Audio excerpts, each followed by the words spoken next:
Në emër të Allahut, të gjithë mëshirshmit, mëshirëplotit, falënderimet, lavdërimet i takojnë Allahut fuqiplot, salavatet, përshëndetjet, uratat, ja dedikojmë pejgamberit ton Muhammedit alayhi salatu wassalam, familjes së tij, shokëve të tij dhe gjithë atyre muslimanëve që ndjekun rrugën e tij deri në ditën e gjykimit. Të nderuar xhamat, vëllezër, motra të pranishëm, me lejoni që t'ju përshëndes me përshëndetjen e xhenetit, përshëndetjen islame, internacionale, përshëndetje e cila është edhe lutje, është lutje për mirësi.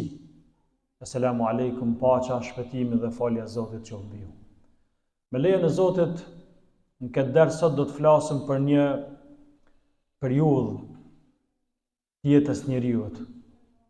Pra sot do të flasim ekskluzivisht për ata që i kanë 40 vjeç, apo me thonë ndryshe ata që i kanë kalu këtë moshë. Kjo nuk do me thonë që ligjërata nuk i përfshin edhe ata që janë matrisë së 40 vjeç. Po sot do të ndalna të kjo fazë e jetës që Kurani ka përmend, edhe pejgamberi alayhis salam ka disa hadithe që janë transmetuar prej tij, ku ka përmend moshën 40 vjeçare. Allahu xhaleshanu në Kur'an e përmend moshën 40 vjeçare.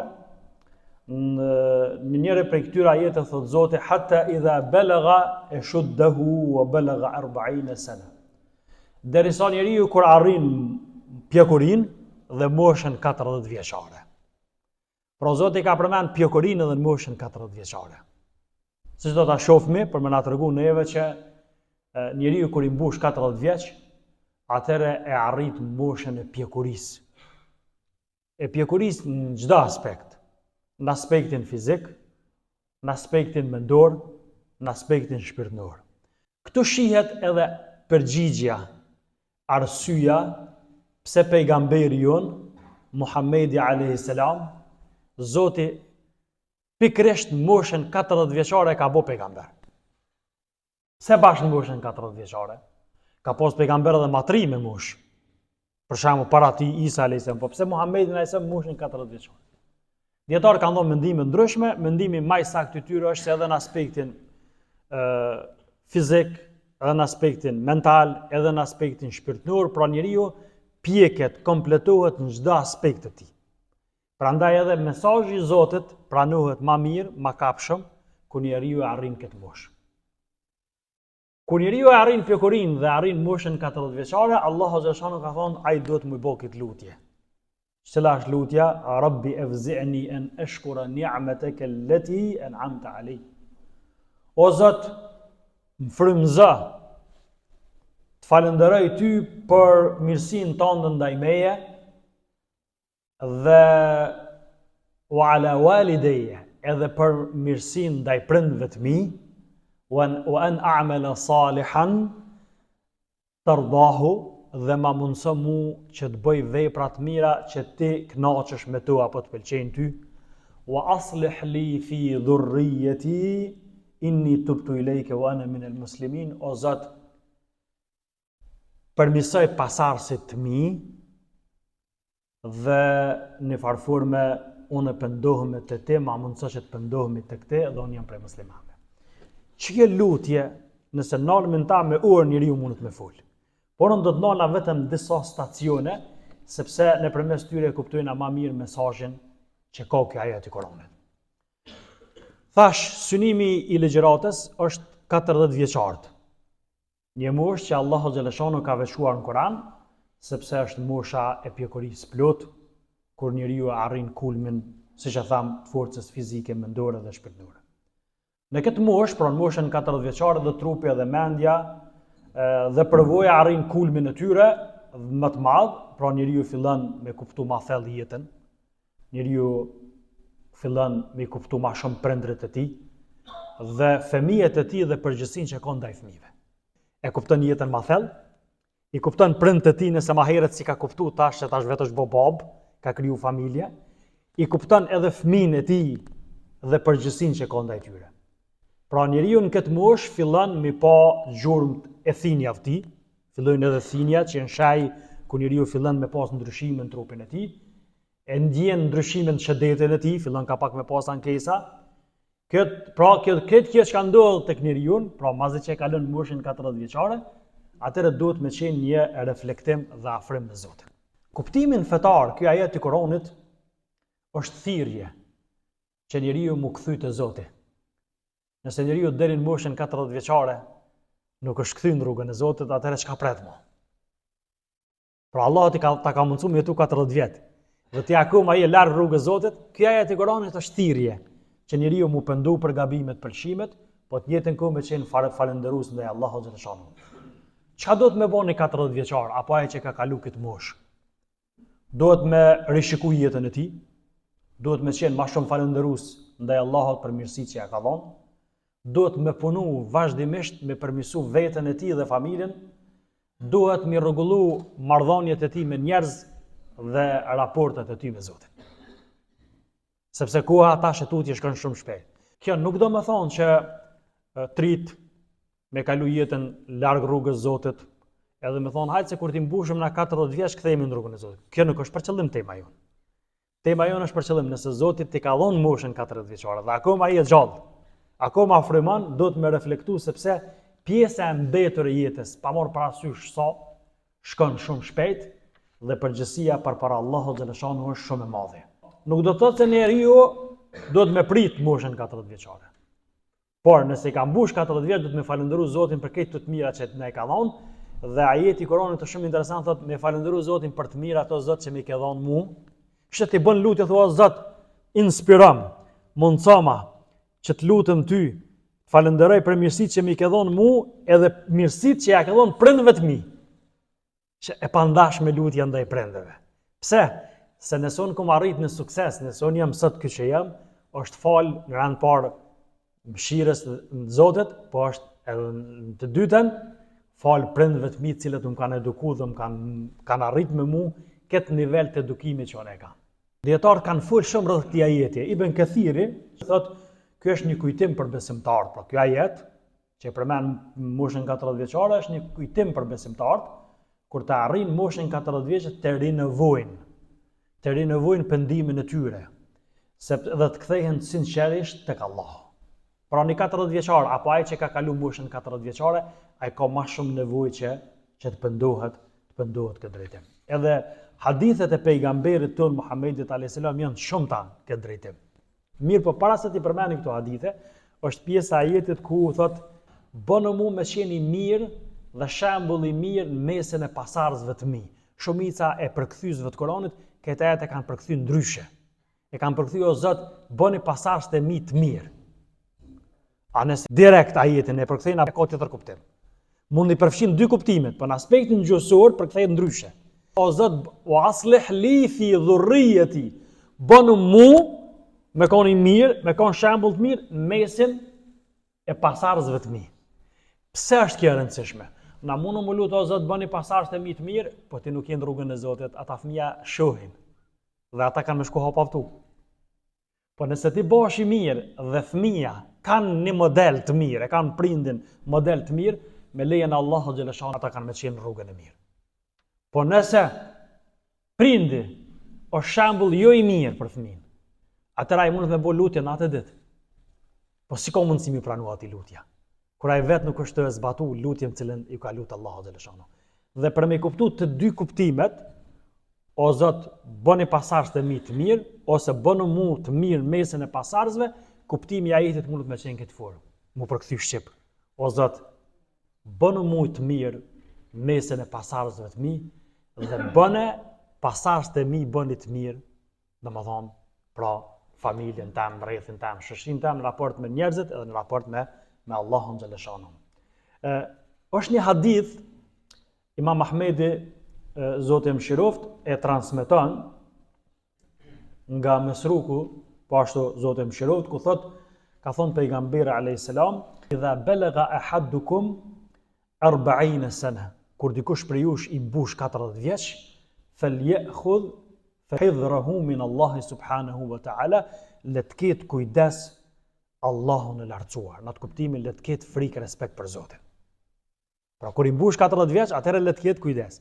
Dhe këtë hadith e kanë komentuar në forma të ndryshme, kanë thonë kjo është një këshill për besimtarin, pra në njëjtën kohë mosha 40 vjeçare është një lloj sikur Zoti do të më thonë, unë ta ku mundsu me jetu 40 vjeç. Ke boça ke bodën këtë moshë, tash tutje do të më ndrysho. Edhe hadithi pejgamberit ton Muhammedit alayhis salam, edhe ajetin që e lexova paraprakisht, për neve janë thirrje që na në rand parë i forcu lidhet me Allahun xhaleshanu. E dyta, me qenë mirënjohës për begatit mirësitë dhe nimetet e Allahut xhaleshanu ndaj nesh, me lut Zotin që Zoti më na përmisu neve me na bë model shembull të mirë, po të njëjtën kohë mi përmisu edhe fëmijët tonë dhe me bë vepra sa më shumë të mira, më largu pi veprave të këqija, duke synu shpërblimin e Allahut xhaleshanu. Pra kur i mbush njëri 40 vjeç, pra nuk është thjesht një numër. Po është përgjithësi, është i mbushur me pjekuri. Gjithçka është nivelin e duhur. Prandaj edhe pejgamberi në moshën 40 vjeçare pranoi mesazhin e Zotit. Edhe çka? Jo vetëm që e pranoi mesazhin e Zotit, po edhe praktikoi. Sakrifikoi, e dha maksimumin. Njeriu duhet më kthy zemrës tij. Se çysh e ka zemrën? E ka të mbushur me iman dhe besim. Do të më kthy mendjes tij, e ka të mbushur mendjen me dije dobishme. Do të më kthy shpirtit tij.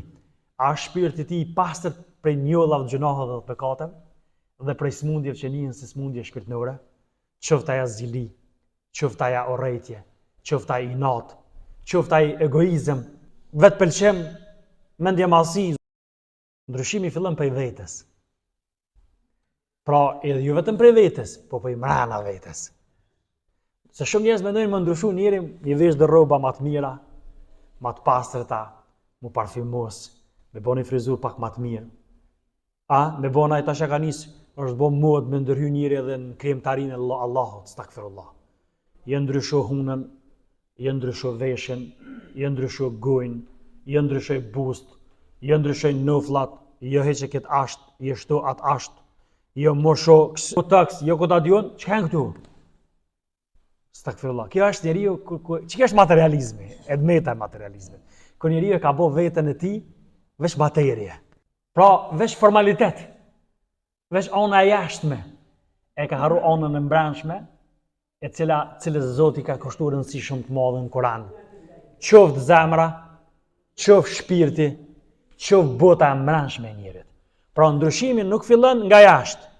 Fillon as nga tjetri, po mas pari fillon prej vetvetes. Po prej vetvetes ku më fillu? Prej mrena. Ku? Prej zemrës. Po me ndryshu njeriu mrena vetes. Pra mos me jetu njeriu për tjerët. Çka thojnë tjerët? Çka mendojnë tjerët? Mas pari më pyet çka mendon Zoti. A është i kënaqur Zoti me jetën që e bëjon? Unë i kumbush 40 vjeç. Po. Allahu ma ka mundsu. Sa shok i kemi pas në jetën tonë që s'janë sot gjallë. Pra vdekja nuk vjen me paralajmërim. Vjen pa pritmas. Qëllimi i ligjëratës nuk është më frigu për vdekjen. Sepse u frigum, u përgatitëm, dashtëm apo s'dashtëm, një ditë komë në azov vdekja. Qëllimi jam është me reflektu të mosha 40. Pra unë thash, synimi jam është ata që i kanë mbush 40, e tutje. Mund t'i ketë 50, 60, 70. A mu 40 që është mosha delikate. Është mosha kur bin arsyetimet. Sepse Allahu xhaleshanu den këtë moshë ka dhënë mundësi me ndryshu. Ka dhënë mundësi mu pjek. Ka dhënë mundësi nëse i ke qenë arrogant me familje, mu bo më i mirë me familje. Nëse ke qenë neglizhues ndaj edukimit të fëmijëve tu, me qenë i kujdesur, mu merr. Aja çka nuk arrihet e tëra, nuk lehet e tëra. Pra me fillu me bo diçka, me ndryshu. Nëse deri sot, që shtot populli e shku mbesht e në kry, ta shëtutje, ma nuk i arsye me shku kështu. Një hadith tjetër, ka thonë pejgamberi alayhis salam, jeta umetit tem është ndërmjet 60 dhe 70 vjeç. Dhe shumë pak prej tyre kalojnë ato. Pra pejgamberi ka fol për umetin e tij, për neve. Jeta mesatare është 60 dhe 70. Shumë njerëz i kanë mbush 70, ndoshta edhe më shumë, kanë shëndet gjitha, po në xhami nuk ishe kurrë. Kemi plot njerëz edhe të afërm, fatkeqësisht.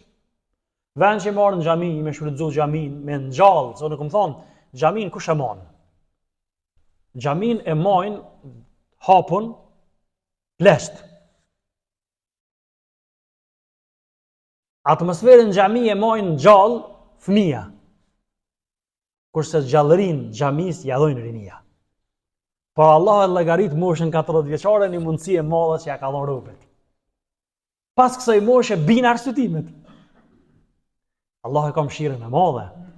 E nuk është e drejtë e jam me thonë që të fal Zoti kët apo e fal atë ose fal kët. Kush ka arritur të jetoj pas moshës 40 vjeç, është një periudhë e çmuar e jetës. Ku çdo ditë do të më shfrytëzu me vlera, me përgatitje për ahiretin botën tjetër. Pra lutje që e tha Kurani, pra kur njëri mbush 40 vjeç dhe arrin moshën e pjekurisë, o Zot frymëzom që të falenderoj për mirësinë tënde që ma ke dhënë mua. Po edhe mirësinë që më ka dhënë prindëve të mi.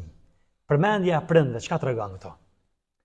Nëse njëri ka qenë larg prindëve, si ka dëgju prind, jo i respektueshëm për prindëve. I ka mbush 40 vjeç dhe prind akoma i ka gjallë. Duhet më mundu atë neglizhencën me kompenzu mas kësaj moshe. Çdo formë të mundshme që ti mundesh me shërby prindëve tu. Kur ti shërben prindëve, kjo është shërbim ndaj Zotit që e bën. Kur ti i kënaq prind, e ke kënaq Allahun. Dhe kur i sheh që prind kanë mirësi me thos Zot, faleminderit që i ke kënaq prindët e mi. Faleminderit që ja ke rujt shëndetin prindëve të mi. Faleminderit që i ke udhëzuar rrugën tonë prindët e mi. Pastaj lutja çka thot? Edhe ma mundëso që të bëj vepra të mira. Pra, që të pëlqejnë ty o Zot. Kjo do të më qenë lutja, o Zot. Jo vetëm me bëj vepra të mira, por paraprakisht më lut, o Zot, mundëso ma që me bëj vepra të mira që ty të pëlqejnë. E pas kësaj lutje çka më thon? Permiso o Zot mua. Permisoj edhe fëmijën e mi. Ma ndryshe. O Zot, bënëm shembull i mirë për pasardhësit e mi. E pastaj ata reflektojnë edhe ata bëhen të mirë për pasardhësit e tyre kështu me radhë deri në ditën e Kiametit. O Zot, unë po pendohem te këtë. Çish po përfundon lutja? O Zot, unë po pendohem për ty, për shimet gabimet që i kam bën gjatë 40 viteve të kaluara. Ose gjatë 50 viteve të kaluara. Apo gjatë 60 viteve të kaluara. Dhe unë jam prej muslimanëve. Shënë që përfundon interesant lutja. Dhe unë jam prej muslimanëve. Wa ana minal muslimin. Dhe unë jam prej muslimanëve, pra me pranu që ti musliman, edhe në musliman që ka do më thonë, i nështruar ndaj urdhnave të Allahut xhaleshanu. Pra, El-Ahqaf, surja, ajeti 15, mund të jetë një lash shumë i mirë për neve që edhe jashtë xhumas, gjatë javës, me shfletu që të ajet Kuranit pak a shumë, me lexu pak çka kanë thënë komentatorët e Kuranit, sepse kanë dhënë mesazhe jashtëzakonisht të mëdha dhe për shkak të kohës na apo duhet me përfundu. Pra, thelbi i këtij mesazhi pra që i drejtohet 40 vjeçarëve dhe jo vetëm atyre, pra mosha 40 vjeçare është moshë e reflektimit dhe përgjegjësisë. Është koha edhe një herë si përmbyllje për mu kthy te Zoti i Madhreshëm, me falënderu Zotin, mu pendu dhe me bë vepra të mira. Kush realisht e arrin këtë moshë apo e ka arrit, ai e ka kuptu se çka do më thonë njeriu mu pjek në çdo aspekt, prandaj shtohen edhe përgjegjësitë, po të njëjtën kohë dhe shpërblimi kur ai kryen ato. Ndërsa kush nuk e shfrytëzon këtë moshë, në farforme sikur nga ai ka ik një pjesë e madhe e bekimit, faljes dhe mundësisë nga Zoti i Madhreshëm. Zoti na i fal gabimet, shimet, na i pranon ibadetet, adhurimet, na bëf prej atyre ata që flasim dhe veprojmë. Zoti na bëf më të mirë sa që njerëzit mendojnë për neve që jemi të mirë, na i fal ato që i dim dhe ato që nuk i dim, ato që i kemi bën e i dim që i kemi bën, dhe ato që i kemi bën dhe i kemi harruar, Zoti nuk i ka harruar. Zoti ditën e gjykimit na bëf prej atyre djallëve, sepse ditën e gjykimit do të ketë majtë dhe djallët. Kurse djallët jo në kuptimin djallëtisë, në kuptimin politik, po të djallët Allah i ka shujt banorët e xhenetit dhe shumë shpesh i ka përmendur në Kur'an. Inshallah Zoti na bën prej atyre që librin e veprave tona të mira që kemi bën këtë botë, Zoti na jap nga dora e djathtë para, e asesi nga dora e majt pas shpine. Zoti na bashkoft në xhenet me pejgambert, me dëshmorët, me njerëzit e sinqert, me njerëzit e mirë, me familjarët tonë që kanë kaluar në botën tjetër. Allahumma amin. Walhamdulillahi rabbil alamin.